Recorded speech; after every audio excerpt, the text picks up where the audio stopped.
var, şəkildəkindən də qəşəngdir.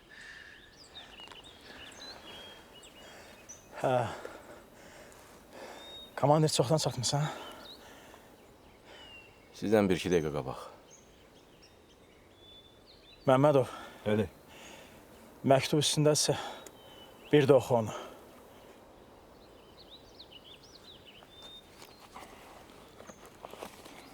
Mən oxuyaram.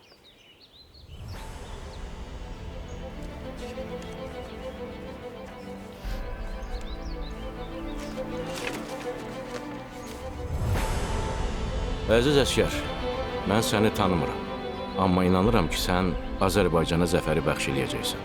Torpağımızda sülh, əmin-amanlıq və həyat olacaq. Sənin qoruduğun bu torpaqda uşaqlar məktəbə gedəcəklər. Sənin addımlarının izində yollar çəkiləcək, şəhərlər dirçələcək.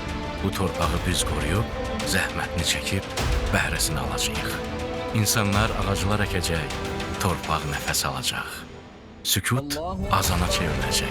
O məscid daşla deyil, sənin imanınla tikiləcək. Sənin döyüşdüyün yerlərdə şəfqətli əllər olacaq. Yeni xəstəxanalar tikiləcək.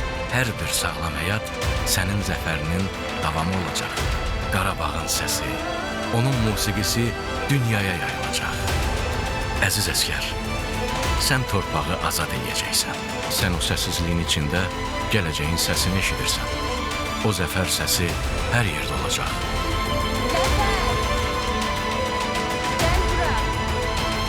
Bu torpaq indi sülhün, ümidin və gələcəyin səsi ilə danışır. Zəfər günümüz mübarək.